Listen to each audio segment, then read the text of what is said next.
Hello, Chrissy. Let's see. Tonight I'm gonna try to get through four of these, and we're gonna start with the this question. It looks like maybe seven. Uh, it says find the mean of this data set, and it has the set as 4, 7, 2, 9, 20, 9, and 5. Okay, the main thing here is what are they talking about? So um, tonight I'm going to do it a little differently too. I didn't type out the notes. I just did quick internet searches. So the mean, the mathematical mean is the average. You got to remember that the average of the numbers, a calculated central value of a set of numbers. To calculate it, add up all the numbers, then divide by how many numbers there are. So for the example on the website here, 2, 7, and 9, 2 plus 9 equals, 2 plus 7 equals 9, plus another 9 is 18, divided by 1, 2, 3 numbers. 18 divided by 3 is 6. So that means your mean for these three numbers, for example, is 6.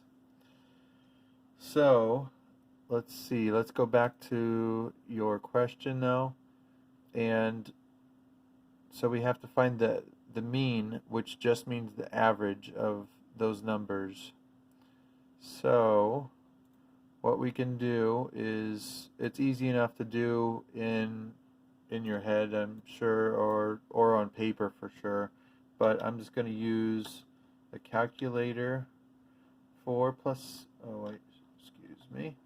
4 plus 7 plus 2 plus 9 plus 20 plus 9 plus 5 equals 56. So the total is 56, but that's not the average. We then have to divide it by the number of, or by the quantity of numbers in our set. So we have 1, 2, 3, 4, 5, 6, 7. 1, 2, 3, 4, 5, 6, 7. 7 numbers, so we take 56 divided by 7 equals an even 8. So 8 is the average, and that would be that one right there. Hopefully you can see these on the screen. I'm sorry once again about the quality of video. I'm just videotaping my computer screen, so I know it doesn't look good. Okay, so that's the mean is the average. Just remember the mean is the average, and to calculate the average, all you do is you add up all the numbers, and then you divide by the amount, by the number of numbers you're trying to look at. I hope that made sense. All right, and then the second one is question number 8. Find the missing number in the sequence 9, 4, blank, -6, -11. So this one, when I did sequences, because this is what this is in the sequence, find the missing number in the sequence. Basically, this just says sequences. A sequence is a set of things, usually numbers, that are in order. So the first term, second term, third term, fourth term. Okay, to find a missing number, first find a rule behind the sequence. Sometimes we can just look at the numbers and see a pattern. So we're looking for patterns here, whether it's is something times the same number, is something plus the same number, or maybe minus the same number. Some of the more complex ones, maybe each one is its own square or square root or whatever. But this one looks to be fairly, easier than that. So we look at the sequence 9 and then 4. Well,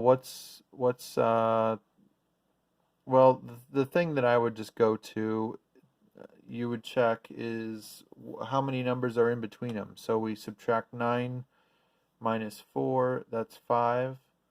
but then so 5, is that the same over here?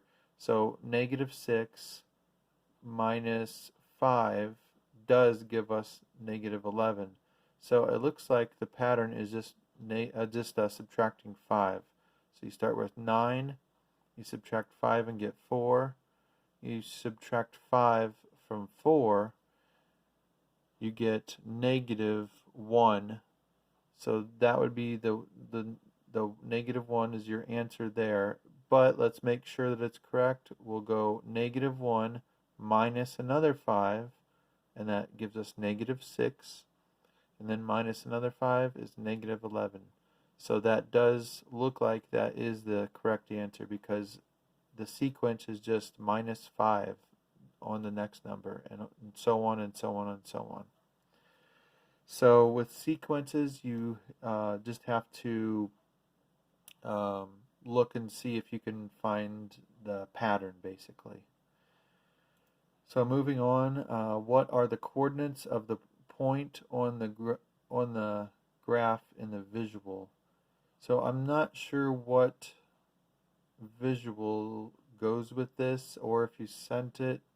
So I can just kind of give you some general information. Coordinates and graphing. So when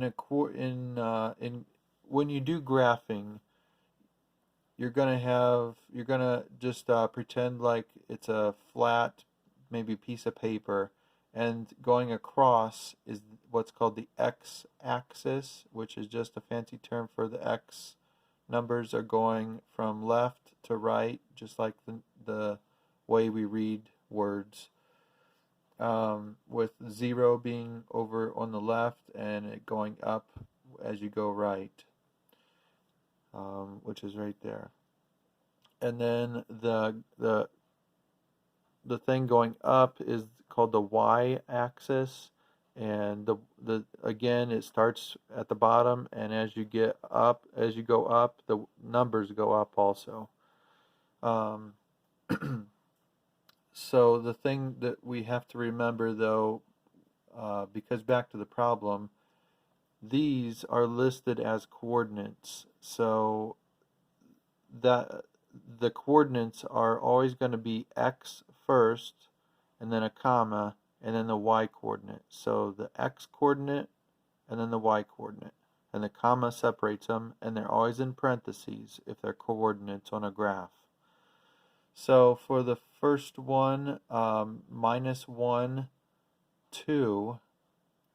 So minus 1 on the x coordinate would be over here, it's not shown, and then 2 for the y would mean it'd be up here. So minus 1, 2 would be about right there if this graph went over to the negative side. And then let's see, 2 minus 1, 2, remember the first number is the x, so 2 would be 1, 2 on the x, and then minus 1 is on the y, so this is the 0 line basically, and this is the 0 line. So 1, 2, and then negative 1 on the y would be down 1, so it would be somewhere around right in there if it were going all the way down. And let's see, I'll do one more out of the 4. 1, negative 2, so let's see where that would be. 1 is your x coordinate, so that would be 1 right there. And then negative 2 is your y coordinate, so negative 2 is 1, 2. So you have 1 minus 1, sorry, and then minus 2, 1, 2. So 1 minus 2 would be about right there. So all that just to remind you, or to teach you. I don't know if you've ever learned this, because you said you didn't have any geometry, so maybe not, which is okay. But when you're doing coordinates, you're going to write them as x coordinates and y coordinates, and you got to remember that the x is just telling you which way to go sideways. it starts at 0, and if you go like you're reading, then the numbers go up. If you start at 0 and you go the other way, then the negatives are going to go down, or the numbers are going to go down into negatives. Hopefully that's not real confusing. But same way for the y, you start at 0. If you go up, the numbers go up. If you go down from 0, the numbers go down, and they will be negative down here. And just always remember, like I've said, you write coordinates as x and then a y. And a comma separates them, and they have parentheses around them. Oh boy, this is over 10 minutes. I hope YouTube lets me upload this. I think I'm going to stop and do another short video now. Thanks.